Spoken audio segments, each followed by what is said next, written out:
Hello दोस्तों, मैं सौरभ झा आपके अपने YouTube channel study with learner से स्वागत करता हूं।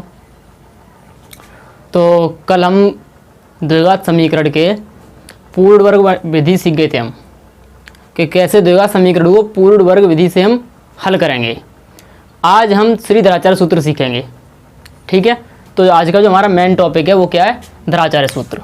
तो पहले हम देखते हैं श्रीधराचार्य सूत्र होता क्या है। श्रीधराचार्य सूत्र द्विघात समीकरण का सबसे बड़ा सूत्र यही है। सबसे बड़ा का मतलब ये नहीं कि बहुत लंबा चौड़ा है, बहुत छोटा सूत्र है, लेकिन इस सूत्र के बहुत सारे फायदे हैं। इससे कोई सा भी द्विघात समीकरण हो आपका चुटकियों में हल होगा, और जरूरी नहीं है इसके फैक्टर करने की जरूरत नहीं पड़ती हमें, बस सीधे वैल्यू समझनी होती है। श्रीधराचार्य सूत्र कहाँ पे होता है पहले समझ लेते हैं। यदि कोई द्विघात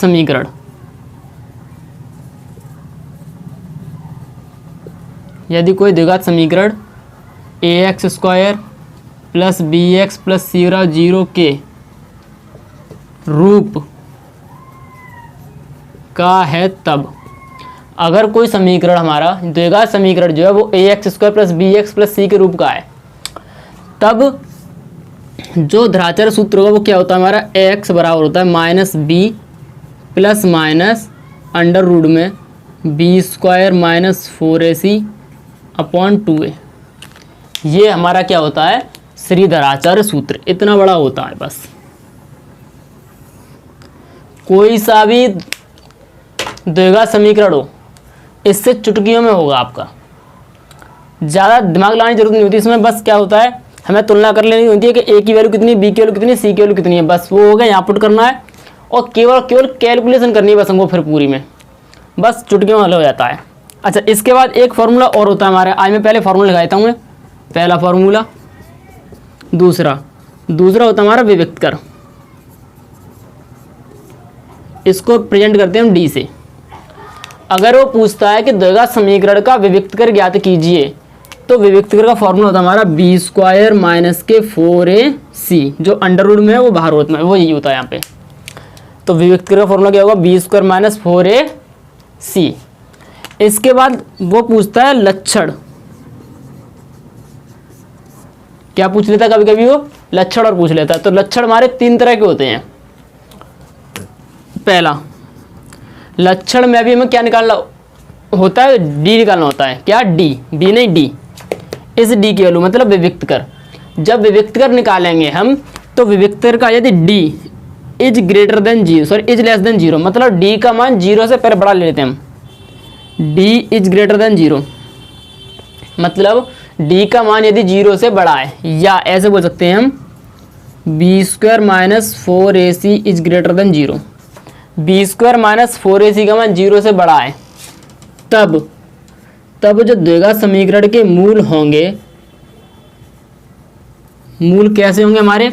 वास्तविक व असमान।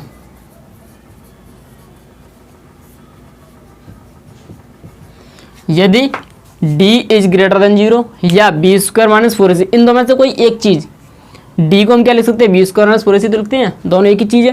तो d का मान जीरो से बड़ा है या बी स्क्वायर माइनस 4ac का मान जीरो से बड़ा है, तब जो द्विघात समीकरण के मूल होंगे वो कैसे होंगे? वास्तविक होंगे। और कैसे होंगे? असमान होंगे। Second point, d is equal to zero या B square minus 4ac is equal to zero, तब मूल कैसे होंगे? वास्तविक। तब भी मूल कैसे होंगे? वास्तविक। लेकिन अब असमान की जगह कैसे हो जाएंगे? समान। क्योंकि d की वैल्यू कितनी है? अगर d की वैल्यू जीरो हो जाएगी तब मूल कैसे होंगे? समान होंगे। क्लियर है? तीसरा पॉइंट, आखिरी point, d is less than zero या B square minus 4ac is less than zero, तब मूल काल्पनिक होंगे। ठीक है, इन चीज़ों को फिर से समझ लेते हैं। देखो इसमें समझने वाली कोई बात नहीं, इसको आपको याद करना पड़ेगा। जो धराचार्य सूत्र है वो आपको याद करना पड़ेगा। वो क्या होता है, एक्स बराबर minus B plus minus under root B square minus 4ac upon 2a। उसके बाद आते हैं विविक्त कर पर। तो जो विविक्त कर है वो होता है हमारा बी स्क्वायर माइनस 4ac। इसको भी आपको याद करना पड़ेगा। लक्षण की बात है तो लक्षण आपको समझने हैं, केवल समझने हैं। वो कैसे, पहला देखते हैं। पहला क्या है, D is greater than zero, is greater than zero, zero से बड़ा है। जीरो से बड़ा मतलब कौन कौन संख्या होती है हमारी, जैसे हमारी संख्या होती है जीरो, बड़ी जीरो से बड़ी कौन सी होती है, एक से लेकर जहाँ तक हम गिन सकें वो सब हमारी संख्या कैसी है, जीरो से बड़ी हैं। तो अगर डी का मान 1 2 3 4 5 6 7 8 या √3 √2 ऐसी कोई वैल्यू आती है, प्लस की वैल्यू कोई आती है, तो उसमें क्या होगा, हमारे जो मूल होंगे वो कैसे होंगे, वास्तविक होंगे और कैसे होंगे, असमान। ठीक है, बस इतना याद रख लो। यदि डी का मान 0 से बड़ा है तब वास्तविक और असमान। फिर आते हैं डी बराबर 0 पर। डी बराबर 0 तब भी कैसे होंगे, वास्तविक होंगे, लेकिन फिर मूल कैसे हो जाएंगे, हमारे समान हो जाएंगे। और तीसरा पॉइंट है, डी का मान 0 से छोटा है, छोटा तब क्या होगा, मूल कैसे हो जाएंगे, काल्पनिक हो जाएंगे। ठीक है, तो जिसे स्क्रीनशॉट लेना पहले स्क्रीनशॉट ले ले।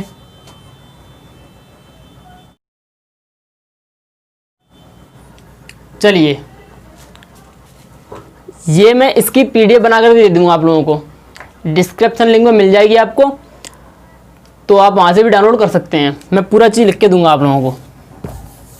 तो अब चलते हैं अपनी एक्सरसाइज की तरफ। एक्सरसाइज में कोई कुछ नहीं है, कोई ज़्यादा खास नहीं है।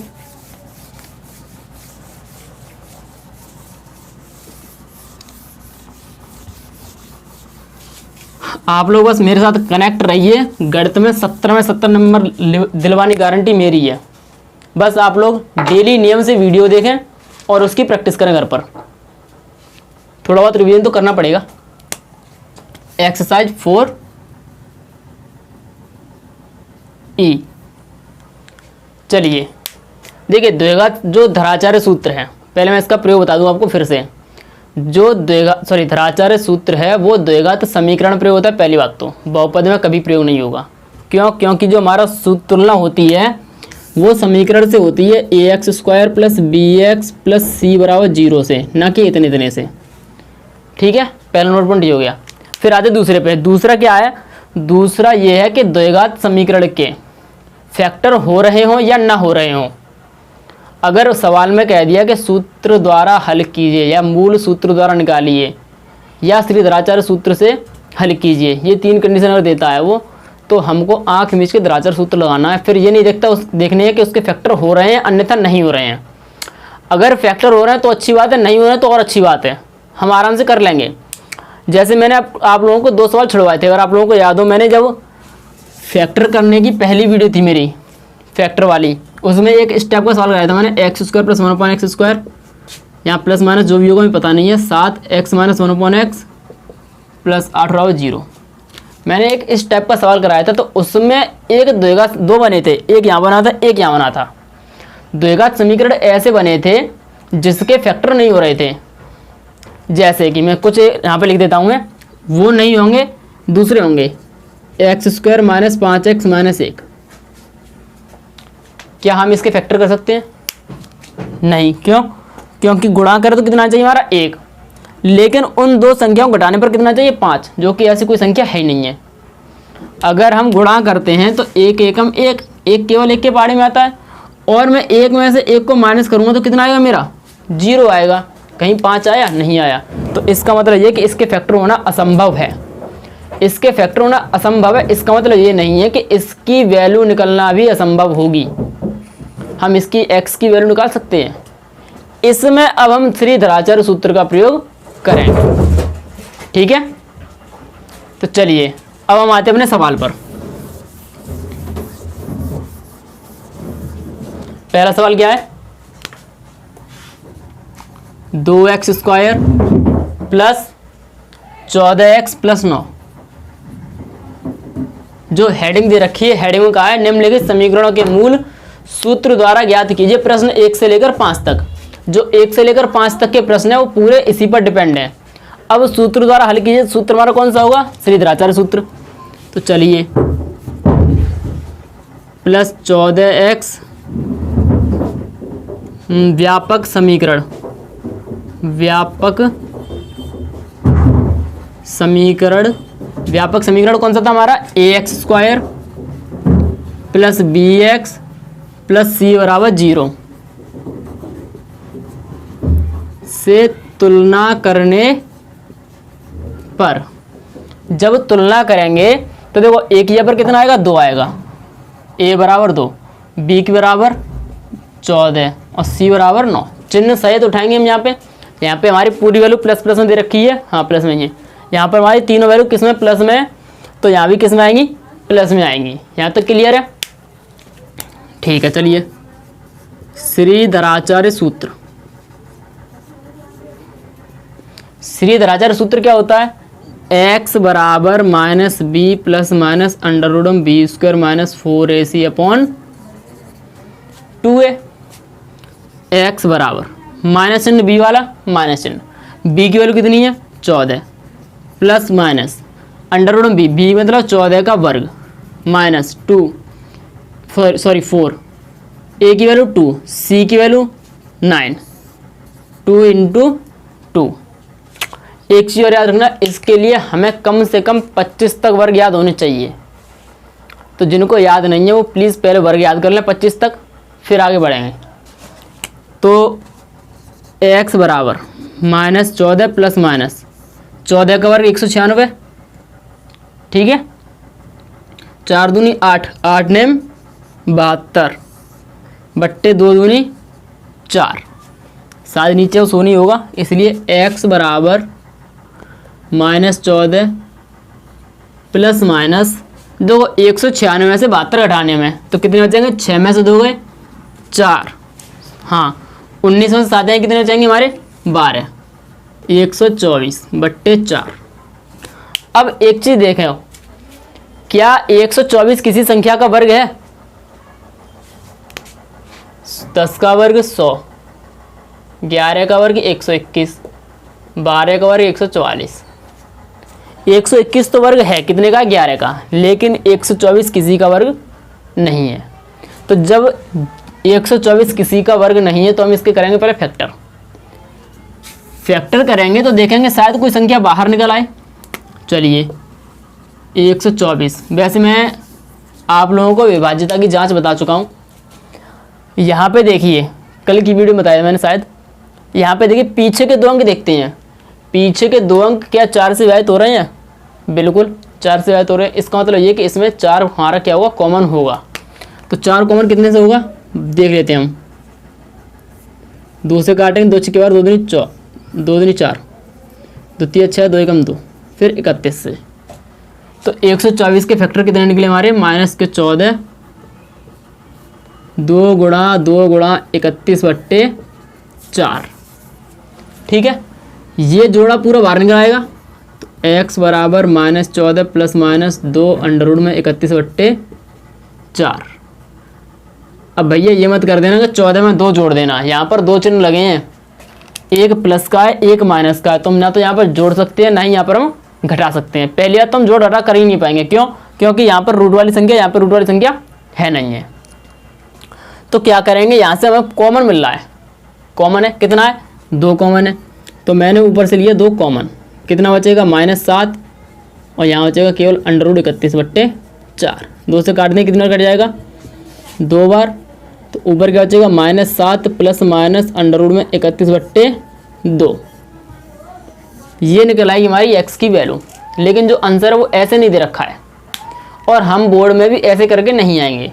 यहाँ पर देखिए हमारे 2 चिन्ह दे रखे हैं और मैंने आप लोगों को पहले बताया है कि जितनी घात उतने मूल या उतने शून्यक या उतनी ही x की वैल्यू।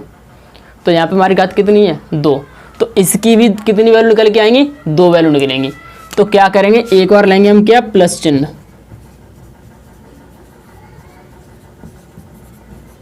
जब हम प्लस चिन्ह लेंगे तब क्या होगा, x बराबर माइनस के 7 प्लस अंडर रूट 31 बट्टे 2। अब यहाँ पर माइनस चिन्ह नहीं लगाएंगे हम, क्यों, क्योंकि हमने केवल कौन चिन्ह लिया है, प्लस चिन्ह लिया है। अब मैं लूँगा माइनस चिन्ह, माइनस चिन्ह लेने पर जब माइनस चिन्ह लूँगा तो माइनस के साथ चिन्ह हमेशा यहाँ से हटेगा, यहाँ पे देखेंगे हम प्लस लेना है माइनस लेना है। अब आप ये मत कहना कि सर ने यहाँ पर प्लस चिन्ह लिखा है तो 7 माइनस के क्यों लिखे हैं? भाई 7 माइनस के हैं इसलिए 7 लिखूंगा मैं यहाँ पे चिन्ह 2 कहाँ पर है? केवल और केवल इस जगह पर है। तो मुझे इस जगह डिसाइड करना है मुझे प्लस का चिन्ह लेना है या माइनस का चिन्ह लेना है। तो मैंने यहाँ पे पहले क्या लिया? प्लस का चिन्ह लिया। अब मैं इसी जगह क्या लूँगा? माइनस का चिन्ह। लेकिन 7 पर कोई प्रभाव नहीं पड़ेगा, वैसा का वैसा रहेगा। माइनस के √31/2 एक एक्स की वैल्यू निकल आई ये। तो हमारी एक्स की टोटल कितनी वैल्यू आई है? 2। एक ये रही, एक ये रही। जो मेन वैल्यू हैं वो मेन वैल्यू कौन कौन सी होंगी? एक होगी ये और एक होगी ये। अब जिसे स्क्रीनशॉट लेना हो पहले स्क्रीनशॉट ले ले वो।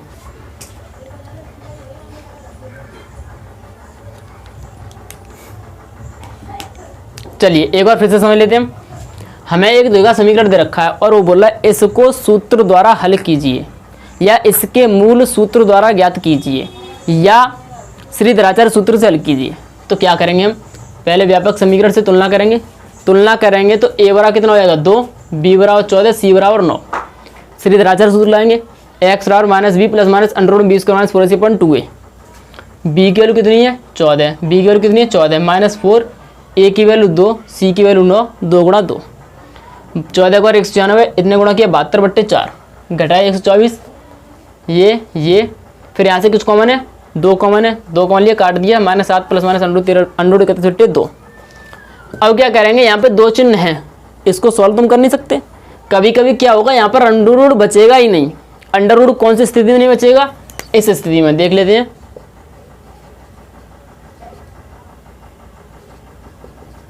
इस स्थिति में अंडर रूट नहीं बचेगा। क्यों? क्योंकि हम इसके फैक्टर जान रहे हैं। 5 एकम 5, 5 और 1 6। इसके फैक्टर नहीं हो रहे थे। 2 ने 18 गुणा करा 18 है, जोड़कर 14 है, ऐसी कोई संख्या नहीं है। जब फैक्टर नहीं होंगे हमारे नॉर्मली तब अंडर रूट में संख्या फंसेगी, और जब नॉर्मली हमारे फैक्टर हो जाएंगे तो संख्या हमारी नहीं फंसेगी। तो इसलिए यहाँ पर अंडर रूट फंस गई तो एक बार प्लस चिन्ह लेंगे, एक बार माइनस चिन्ह लेंगे। और कभी कभी संख्या नहीं फंसती अंडर रूट में, तब भी हम एक बार प्लस चिन्ह लेंगे तब वैल्यू आएगी और एक बार माइनस चिन्ह लेंगे तब वैल्यू आएगी श्रीधराचार्य सूत्र से। ठीक है, मैं अगला क्वेश्चन और कराता हूँ, उसके बाद जो 3, 4, 5 रहेंगे वो आप करोगे। चलिए क्वेश्चन नंबर 2 की तरफ।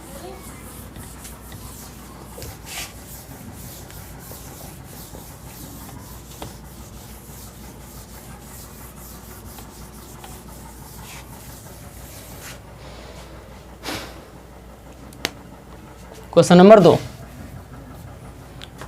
2 कह रहा है 25x² + 50x + 12।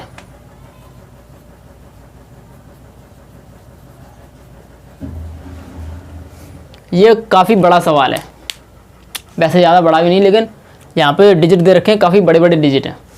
इनके अगर हम फैक्टर करना चाहें तब भी हमारा मन थोड़ा वो कर जाएगा कि नहीं यार फैक्टर हो नहीं पाएंगे इसके, काफ़ी बड़ी बड़ी संख्या हैं।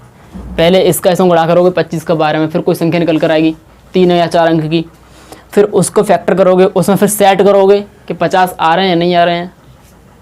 तो इसलिए हम इसमें किसका प्रयोग करते हैं? द्विघात समीकरण, बहुत सारी श्रीधराचार्य सूत्र का।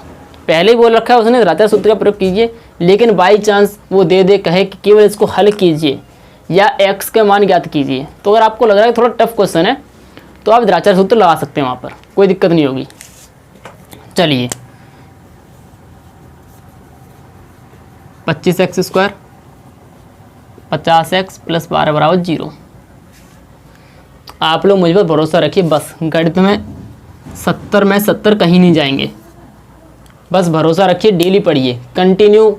मेरी क्लास मैक्सिमम 45 मिनट की जाती है, मैक्सिमम 45 मिनट, 1-2 मिनट आगे पीछे हो सकता है, इससे ज़्यादा कभी नहीं गई और इससे ज़्यादा जाएगी भी नहीं। आपको केवल 45 मिनट यहाँ बैठकर पढ़ना है और लगभग 1 घंटा घर पर प्रैक्टिस करनी है। 70 में 70 आपके कहीं नहीं जाएंगे, इतना बैठकर गणित पढ़ लीजिए आप, बस अभी से गारंटी दे रहा हूँ 70 में 70 आएंगे। ठीक है, इसके बाद हम क्रैश कोर्स भी कराएंगे, उसमें से पेपर कहीं बाहर जाएगा ही नहीं। पहली बात तो आप पहले इसको पढ़िए, क्रैश कोर्स की बात बाद में होगी। तो चलिए पहले क्या करेंगे, हम तुलना करते हैं। हम व्यापक समीकरण ax² + bx + c = 0 से तुलना करने पर, जब तुलना करेंगे तो a = 25, b बराबर 50, c बराबर 12। ठीक है, श्रीधर आचार्य सूत्र।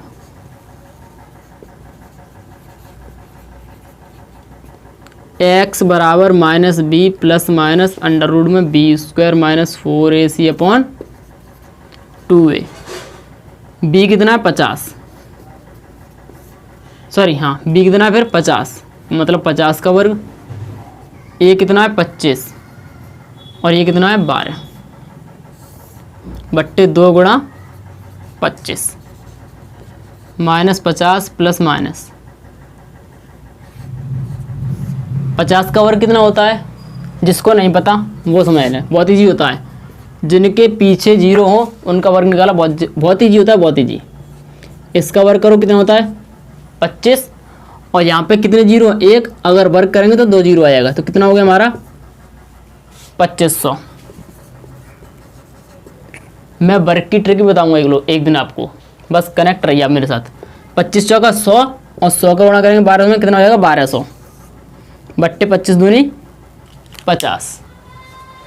चलिए माइनस करते हैं, तो जैसे ही मैं इसमें से इसको माइनस करूंगा तो क्या बचेगा, x बराबर माइनस के 50 प्लस माइनस अंडर रूट में 2500 में से 1200 है, कितना बचेगा मेरा 1300 ही तो बचेगा। हाँ ठीक है, बट्टे 50। 1300 क्या सकता हूँ 13 गुणा 100, भाई ये की तो बात होगी 1300 या 13 गुणा 100। 100 कितने का वर्ग है 10 का, तो 10 12 आ जाएंगे भाई। 100 10 का तो वर्ग है, तो जब अंडर रूट से 100 बाहर निकलेंगे किसके रूप में निकलेंगे 10 के रूप में। ऊपर से कुछ कॉमन है 10 कॉमन है पूरे, तो माइनस के 5 प्लस माइनस अंडर रूट 13 बट्टे 50, zero zero cancel, minus 5 plus minus under root 13 बट्टे 5। क्या करेंगे हम, एक बार प्लस चिन्ह लेने पर, तो x बराबर माइनस 5 प्लस अंडर रूट 13 बट्टे 5 और एक बार क्या करेंगे माइनस चिन्ह लेने पर, तो x बराबर माइनस 5 माइनस के अंडर रूट 13 बट्टे 5। ये रही हमारी x की दोनों वैल्यू। तो पहले स्क्रीनशॉट ले लीजिए, फिर समझाते हैं दोबारा।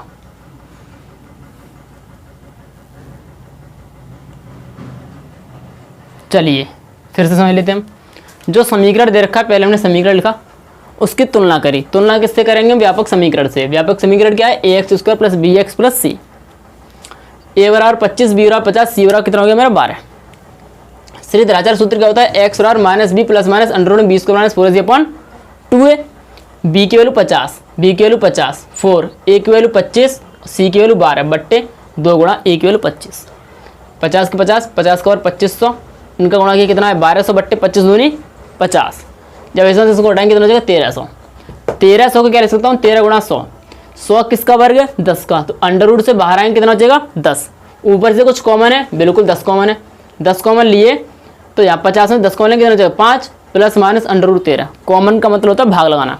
जैसे मुझे यहाँ से कितना कॉमन लेना है 10 कॉमन लेना है, तो मैं 10 का भाग कितना लगा दूंगा 50 में लगा दूंगा। कितने आ जाएगा 50 में 10 का भाग 5 और तो जाएगा, तो 5 बच गए। ऐसे 10 का भाग लगाऊंगा मैं इसमें, तो कितना हो जाएगा अंडर रूट 13 बट्टे 50। जीरो जीरो कट गई, ये बच गया। एक और प्लस चिन्ह लिया, एक और लिया माइनस चिन्ह। तो आशा करता हूँ जो धराचार्य सूत्र है वो आप लोगों के समझ में आ चुका होगा। चलिए अब चलते हैं क्वेश्चन नंबर 6 की तरफ। आज की वीडियो का शायद आखिरी क्वेश्चन कराऊँ जी।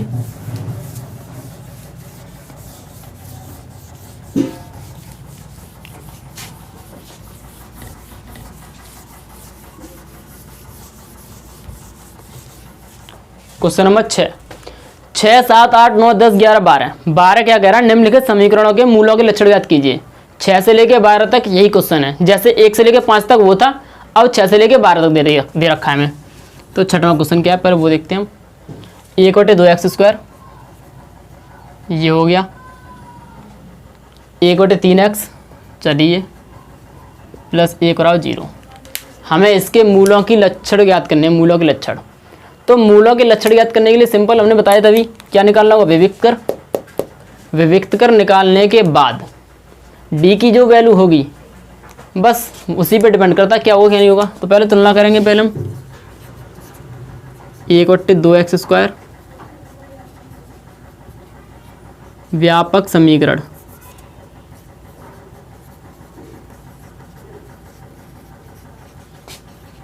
ax² plus bx plus c बराबर 0 से तुलना करने पर, जब तुलना करेंगे तो a बराबर 1/2, b बराबर 1/3 और c बराबर 1। ठीक है, चिन्ह सहित लेंगे, इस बात का ध्यान रखना, हमेशा चिन्ह के साथ ही लेंगे। अगर यहाँ पर मान के चलो माइनस का चिन्ह होता, किसका चिन्ह होता, माइनस का, तो यहाँ पर b कितनी आती, माइनस के 1/3 आती। ठीक है, चलिए, चूंकि विविक्त कर या डी बराबर लिख लो, डी बराबर b² माइनस 4ac, बी की वैल्यू कितनी है 1/3, इसका वर्ग माइनस 4, ए कितना है 1/2 गुणा 1। देखिए बी की वैल्यू 1/3 माइनस 4, ए की वैल्यू 1/2, सी की वैल्यू 1, इससे कटे कितनी बार, 2 बार। 1 का वर्ग 1, 3 का वर्ग 9 माइनस 2 गुणा 1, 1 का वर्ग 1/1, 1/9, 2 एकम 2। जब हम इसको हल करेंगे तो 9 एलसीएम आ जाएगा, 9 दूनी 18, तो कितना बचेगा माइनस के 17/9। तो देखिए अगर हम संख्या रेखा की बात करें, नंबर लाइन, यहाँ पर मान लेते हैं हम 0 है, अगर 0 से इधर चलती है तो संख्या किस में जाएगी, प्लस में। जो 0 से कैसी होती है हमारी, ये बड़ी होती हैं। ठीक है, और जो इधर चलेंगे वो किसकी होती हैं, 0 से छोटी होती हैं, और ये किस में चलती हैं, माइनस में। तो ये किधर आएगी, 0 से इधर ही तो आएगी ये, क्योंकि माइनस की है ये संख्या रेखा। 0 के इधर संख्या रेखा, अगर 0 से हम सीधे हाथ की तरफ, दाहिने हाथ की तरफ बढ़ेंगे तब हमेशा किसकी जाएंगी, प्लस की, और 0 से कैसी होंगी, बड़ी। अगर हम संख्या रेखा से लेफ्ट हैंड साइड या उल्टे हाथ या बाएं हाथ बोले हम, तो बाएं हाथ की तरफ बढ़ेंगे तो 0 से कैसी आएंगी, छोटी, और साइन किसका आएगा, माइनस का आएगा। तो ये किसकी है, माइनस की है। तो जो d की वैल्यू आई है, ये d तो चल रहा है हमारा, देखो d d d और d, चूंकि d is less then, sorry उल्टा लग गया है, तो d is less then 0, d is less then 0, तब मूल कैसे होंगे,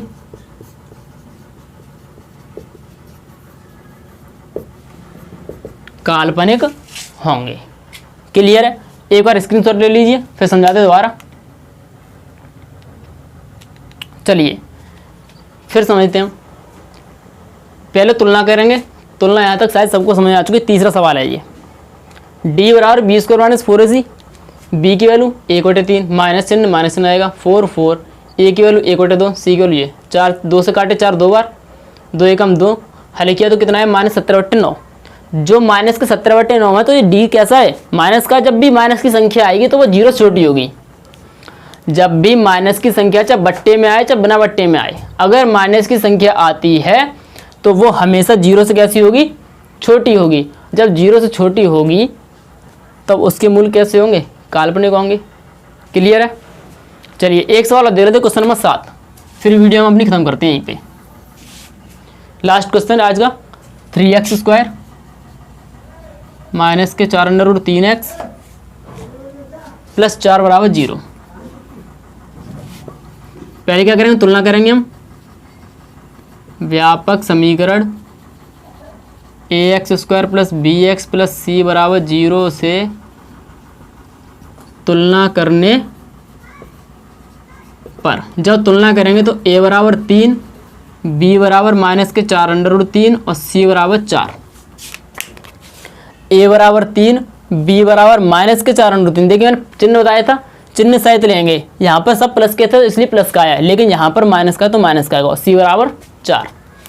क्या निकालना है, d, b² minus 4ac, b की वैल्यू पूरी आएगी अब चिन्ह सहित, माइनस के 4√3 का होल स्क्वायर, a कितना है 3, c कितना है 4।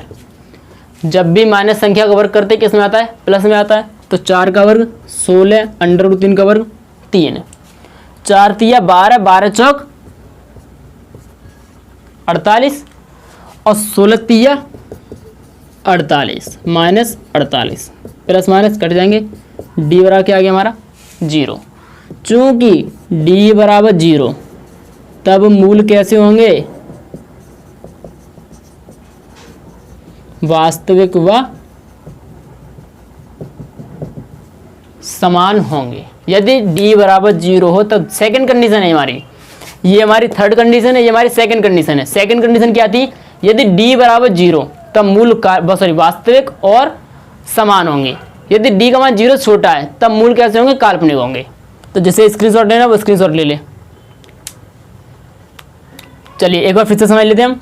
ए दे रखा है, ए निकाला, बी निकाला, सी निकाला। तुलना करने के बाद डी बराबर 20 4 AC लगाया, बी की वैल्यू 4 AC वैल्यू पुट की, देखा 0 आ गया। 0 आ गया तो मूल कैसे हो जाएंगे, बराबर होंगे और वास्तविक होंगे। तो ठीक है, 12 क्वेश्चन तक ऐसे होंगे और उसके बाद क्वेश्चन में 15 16 17 18 19 15 16 15 क्वेश्चन नंबर 15 16 17 18 19 5 क्वेश्चन में पूछा है विविक्तकर का विविक्तकर याद कीजिए। विविक्तकर भी हमारा यहाँ से लेकर यहाँ तक होगा। ये हमारा क्या निकल आया, विविक्तकर। जो मैंने रेड मार्कर से किया है वो हमारा क्या है, विविक्तकर है। सेम प्रोसेस यही रहेगी, आप कर सकते हो और आप करके देखना, आंसर बिल्कुल सही आएगा। पहले तुलना करेंगे, आप ABC निकाल लेंगे, फिर D बराबर 20 को माइनस 4 AC, यही तो फॉर्मूला था विविक्तकर का भी, मैंने लिखाया है आपको। वैल्यू पुट करनी है और D की वैल्यू जो आगे बस वही छोड़ना है हमको, मूल थोड़ी बतानी है हमें केवल विविक्तकर बताना है। ठीक है, तो ठीक है, आज की वीडियो खत्म करते हैं। आज की वीडियो में आपके 19 तक हो चुके हैं, जिसमें 2 छूट रहे हैं, 13 और 14, वो मैं कल की वीडियो में कराऊंगा। तो ठीक है दोस्तों, आज की वीडियो खत्म करते हैं हम। धन्यवाद।